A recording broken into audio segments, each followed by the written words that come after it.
bought this faulty battery on eBay for £15 to see what I could do with it, and just to show you how you check a battery if it is faulty to find out what's wrong with it. So the first thing you do is push the button. You get just over 1 bar there, so that's unusual. Usually you get nothing when they're faulty. Sometimes you can get a bar or two. The next thing is to try it in a working tool.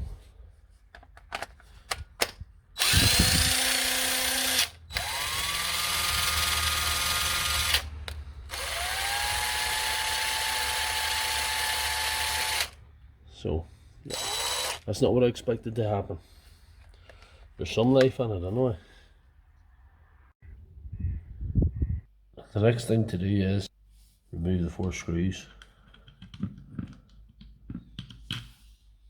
When you have the screws out, you can lift the top off like that, and you can test the voltage like this.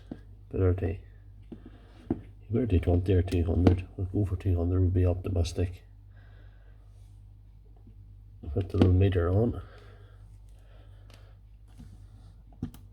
Put your probes on there. That is showing. Try to get the focus. 17.5 volts, which is quite good, I would say. So I'll put the lid back on, and I'm going to try the charger now to see what it does.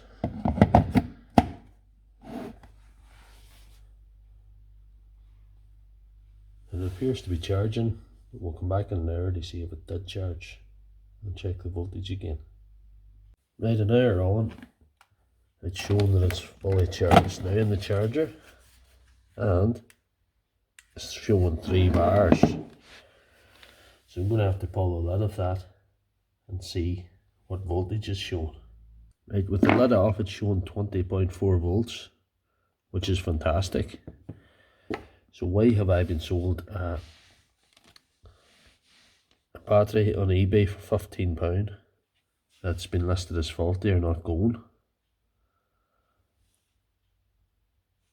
and it's taken a charge, it's done everything I've asked for of it? So I might have to delve deeper with this one.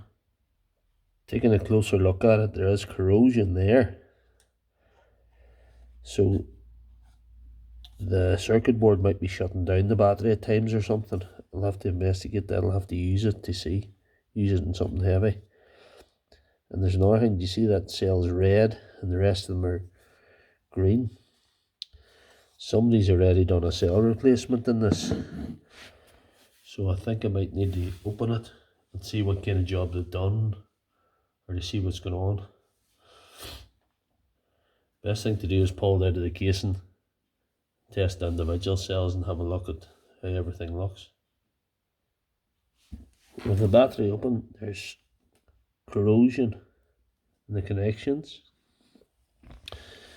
There's 2 cells there that weren't in the original pack.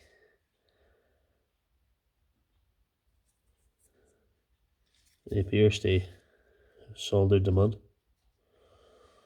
It appears to have soldered them in there, which I wouldn't recommend. I usually spot weld to avoid overheating the cells. On closer inspection, these seems to be something wrong with these appearance wise anyway. But if you test the voltage,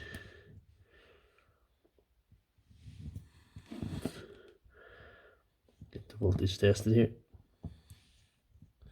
There's so much corrosion there, you can't get a connection nearly sometimes. But they're all showing very, very good voltage coming out of them, even the apparently damaged cells. These cells are a little bit lower, but not dangerously so. But it could be that this pack is mismatched and sometimes it's giving trouble. I don't think I should use this in its current form. There's too much corrosion, there's mismatched cells, and maybe it could take some of the worst looking ones out of it and do a rebuild sometime.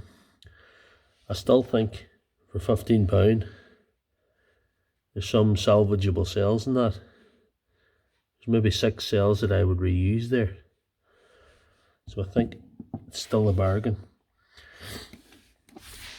If you get a pack open like this and you find 2 cells are low, just pop them out and get yourself something like this. It's a lithium-ion battery charger, USB. Get them for $3.50 on eBay. They're spring-loaded thing. You can put a battery in, battery cell, charge it up to voltage. But if it doesn't take a charge, you can order individual cells from eBay and spot weld them on. And if you look at my channel, there's a video showing you how to do that.